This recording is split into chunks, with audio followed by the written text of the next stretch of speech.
உலக நாடுல எல்லாரையுமே அதிர வைத்திருக்கு ஜெஃப்ரி எப்ஸ்டீனோட வழக்கு.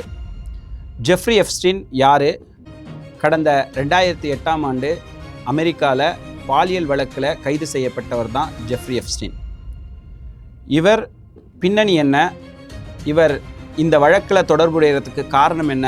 பல கோணத்தில் இந்த விசாரணைகள்லாம் ஒரு புறம் போயிட்டு இருந்த நிலையில் 2019ஆம் ஆண்டு மீண்டும் ஒரு பாலியல் வழக்கில் அவர் கைது செய்யப்படுறாரு.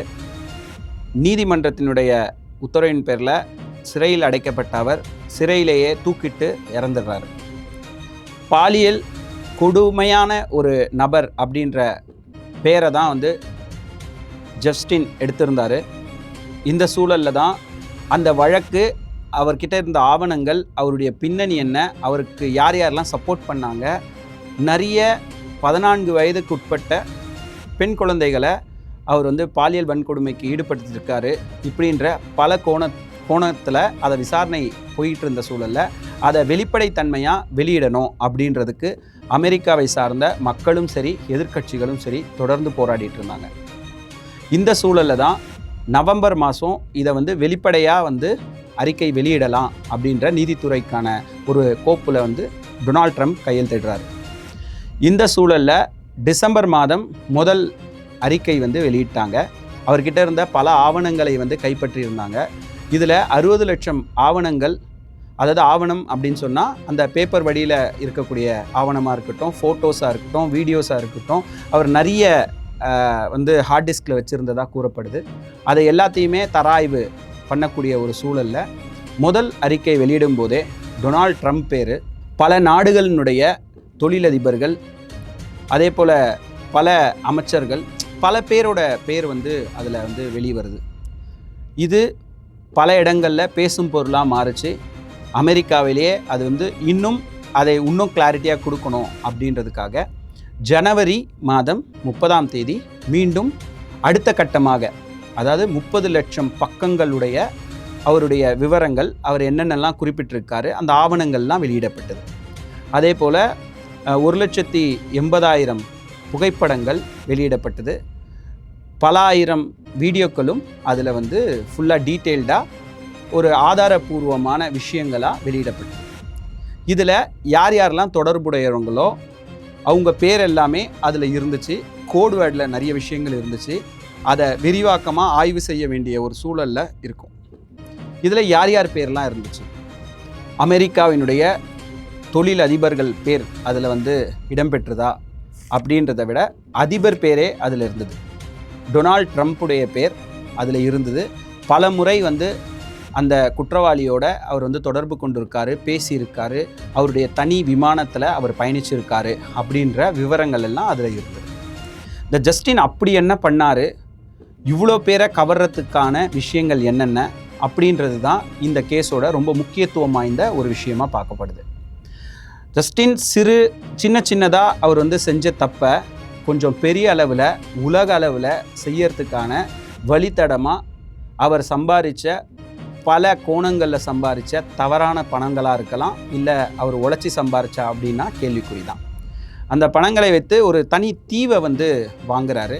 அந்த தனி தீவில் ஒரு அதாவது உல்லாச கப்பல் மூலியமாக போகலாம், தரைவழி போக்குவரத்தாக போக முடியாது, ஹெலிகாப்டர் மூலியமாக போகலாம். ஹெலிகாப்டரும் வாங்குறாரு. அதில் அந்த ஹெலிகாப்டரில் அவர் சகல வசதிகளோட எல்லாருமே பயணிக்கிற அளவுக்கு தான் அந்த ஹெலிகாப்டரும் இருந்திருக்கு.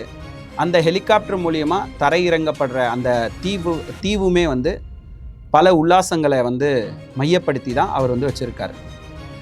இன்றைக்கி இருக்கக்கூடிய பல முக்கிய பிரமுகர்கள் எல்லா இடங்கள்லேயும் அவங்களுக்கு ஒரு பாதுகாப்பற்ற நிலை இருக்கும். ஒரு தீவு அப்படின்னும் போது வேறு யாருக்குமே அங்கே ஆக்சஸே கிடையாது. அவர்களுக்கான பாதுகாப்பு ஏற்பாடுகள் எல்லாமே பார்த்திங்கன்னா ஜஸ்டினோட அந்த ஒரு குறிப்பிட்ட ஒரு வட்டாரத்துக்குள்ளேயே இருந்ததுனால எல்லாருமே அவரை நம்பியிருக்காங்க. நம்பினுடைய விளைவு தான் இன்றைக்கி அவர் இறந்து போன பிறகும் பல விஷயங்கள் ஆவணங்களாக வெளியே பல பேருடைய பெயர்களை கேள்விக்குறியாக்கியிருக்கு.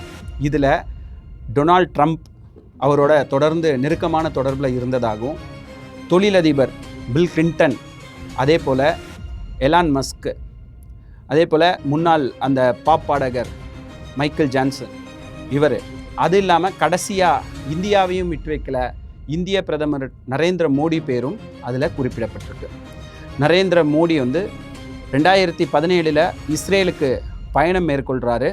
ஆனால் அரசு முறை பயணமாக தான் போகிறாரு. ஆனால் அந்த இஸ்ரேலுக்கு போனதே வந்து நான் சொன்ன பிறகு தான் வந்து அவர் போயிருக்காரு, நான் சொன்னதெல்லாம் அவர் பேசியிருக்காருன்னு கூட சொல்லுவாங்க போல். அந்த ஒரு சூழலில் தான் அந்த ஆவணங்களில் ஒரு சில வரிகள் இருக்குது. அதற்கு மத்திய அரசு முழுமையான விளக்கம் கொடுத்துருச்சு. அரசு முறை பயணமாக தான் வந்து அவர் போயிருக்காரு. பிரதமர் வந்து மற்ற விஷயங்கள் அப்படின்றது எல்லாமே அந்த ஒரு குற்றவாளியோட ஒரு கதை கட்டியிருக்காரு. அதை வந்து நம்ம வந்து காதால் கேட்கணுன்னு கூட அவசியம் கிடையாது, அதை தூர போட்டுடணும் அப்படின்றத மத்திய அரசு விளக்கம் கொடுத்துருக்கு. இது ஒரு புறம் இருக்க, மற்றொரு புறம் பார்த்திங்கன்னா 2008 முதல் முறையாக வந்து இவர் கைது செய்து உள்ளே வச்சுட்டு 2000 கொஞ்ச நாட்கள்லேயே அவர் வெளியே வந்துடுறாரு. 2009 ஒரு மாடல், அந்த அமெரிக்காவை சார்ந்த ஒரு மாடல் ஒரு சத்தத்தோடு வெளியே வந்து இங்கே மனித உடல்கள் வந்து மாமிசமாக உண்ணப்படுது அப்படின்ற ஒரு அதிர்ச்சிகரமான ஒரு தகவல் கொடுக்கப்பட்டுச்சு. அதில் குறிப்பாக இப்போது அது ஏன் வந்து ரொம்ப அந்த வீடியோ ட்ரெண்ட் ஆகிட்டுருக்கு அப்படின்னு பார்த்தா, முக்கியமான விஷயம் என்ன அப்படின்னா, அங்கே அதாவது அவர் வச்சுருந்த அந்த தீவில் கூட இது போன்ற விஷயங்கள் நடந்திருக்கு அப்படின்றதுக்கு சில ஆதாரங்கள், சில விஷயங்கள் எல்லாமே வந்து இதில் வந்து ஆவணப்படுத்தப்பட்டிருக்கு அப்படின்றத பார்க்குறாங்க. பல தொழிலதிபர்கள், பல நாட்டினுடைய பிரதமர்கள் எல்லாருமே இதில் ஒரே இடத்துல சேர்றதுக்கு காரணம் என்ன, யாரை வச்சு இது வந்து ஒரு கட்டத்துக்கு மேலே இது நிறைய இடங்களில் வந்து எப்படி சொல்கிறது, அவங்க உல்லாசமாக இருக்கும்போது வீடியோ எடுத்து வச்சு பிளாக்மெயில் செஞ்சுருக்காங்களா? இதில் குறிப்பாக பில்கேட்ஸுடைய மனைவி பில்கேட்ஸை டைவர்ஸ் பண்ணும் பொழுது இந்த கதையை ஒரு லைனில் வந்து சொல்லியிருப்பாங்க. அந்த குற்றவாளியுடைய பேரை சொல்லி இதுவும் ஒரு காரணம் அப்படின்றதுக்காக சொல்லியிருப்பாங்க. அப்போது வந்து அது பேசும் பொருளாக மாறுச்சு. ஆனால் இன்றைக்கி பில்கேட்ஸோட பேருமே இதில் இருக்குது அப்படின்றது தான் வந்து ரொம்ப ஒரு அதிர்ச்சிக்குரிய விஷயமா இருக்குது. மொத்த ஆவணங்கள் அப்படின்னு பார்த்தா கிட்டத்தட்ட 60 லட்சம் பக்கங்கள் உடைய ஆவணங்கள் இருப்பதாகவும், இப்போ 30 லட்சம் பக்கங்கள் தான் வெளியாயிருக்கு. மிச்சம் இருக்கக்கூடியதில் என்னென்னலாம் இருக்குது, மொத்தமாக வெளியிடப்பட்டுருச்சா, இதன் மூலமா வந்து யார் வந்து ஆதாயம் அடையிறதுக்கான விஷயங்களாக இது வந்து பண்ணப்பட்டுச்சு. அப்பப்போ வந்து பார்த்திங்கன்னா இந்தியாவின் மீது பிரதமர் வந்து அமெரிக்காவிற்கு அடிமையாக செயல்படுகின்றார், அது போன்ற விஷயங்கள் எல்லாம் வந்து இயல்பாக வந்து எதிர்க்கட்சிகள் குற்றம் சாட்டுறதும் அதை மறுக்கிறதும் இல்லை அது இல்லைன்ற வெளிப்படையாக பிரதமர் பேசுகிறதும் இயல்பாக இருக்கும். இந்த விஷயத்தை பொறுத்தளவு எதிர்க்கட்சிகள் நாடாளுமன்றத்தில் இது ஒரு குற்றவாளியினுடைய எவிடன்ஸில் வந்து குற்றவாளி எழுதி வச்சுருக்கிறத இல்லை குற்றவாளி வச்சுருக்கக்கூடிய மெயிலில் மோடியினுடைய பெயர் வந்து இந்திய பிரதமருடைய பெயர் இருக்குது. அதனுடைய முழு விவகாரமாக பிரதமர் இதுக்கு பதில் சொல்லணும். நாடாளுமன்றத்தில் மக்கள் மன்றத்தில் அவர் சொல்ல வேண்டிய கடமைகள் இருக்குது. முன்னாடியே வந்து இவங்க அதுக்கான விளக்கம் கொடுத்துட்டாங்க, அவங்க விளக்கம் கொடுத்துட்டாங்கன்றதை விட எங்களுக்கு வந்து பிரதமர் மோடி கொடுக்கணும் அப்படின்றத வந்து மென்ஷன் பண்ணுறாரு. இந்திய பிரதமருடைய பேர் வந்த உடனே பல கேள்விகள் இப்போ அரசியல் சூழல்னால இதே வந்து அரசியல் பேசும் பொருளாக வந்து மாறியிருக்கு.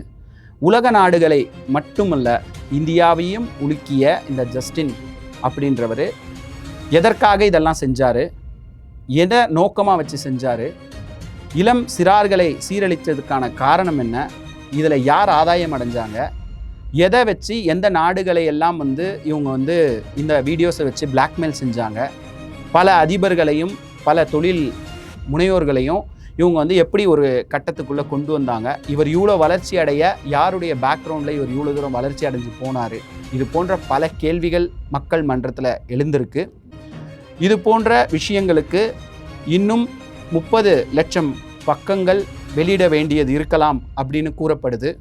முழுமையாக வெளிவரும்போது இதில் முழுமையான குற்றவாளிகள் யார் அப்படின்றத மக்கள் மன்றத்தில் கொண்டு வந்து வைக்க வேண்டிய கடமைகளில் ஊடகத்துறை இருக்குது. இது மட்டும் இல்லாமல் இப்போது எல்லாரோட பேர் வந்துருச்சு அப்படின்றதுக்காக இவங்க யாரையுமே வந்து குற்றவாளி அப்படின்றத சொல்கிறதுக்கான இடத்துல நம்ம இல்லை. காரணம் என்ன அப்படின்னா, குற்றம் ஒருத்தர் மேலே சுமத்தப்படுறதுன்றது இயல்பு. சில விஷயங்களை வச்சு இது போல் பெயர்கள் இருந்திருக்கலாம் அப்படின்னு கூட நம்ம யோசிக்கலாம். ஆனால் இது முழு விசாரணை முடிந்து இவ்வளோ பேர் உலக நாடுகளே திரும்பி பார்க்க வைத்திருக்கக்கூடிய ஒரு பாலியல் குற்றவாளியினுடைய ஒரு விஷயம் இது உலக நாடுகளை திரும்பி பார்க்க வைத்திருக்கின்றது. இது மக்களையும் பல அதிர்ச்சிக்குள்ளாக்கி இருக்கின்றது. இது முழு விவரம் வெளிவரும்போது தான் இதில் முழு குற்றவாளி யார், இதற்கு பின்னணி யார், இது எந்த ஆதாயத்திற்காக செய்யப்பட்டிருக்கின்றது என்பதெல்லாம் தெரிய வரும்.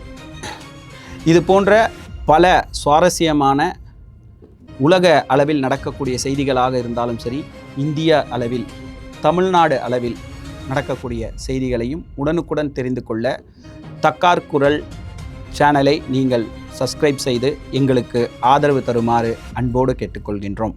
நன்றி.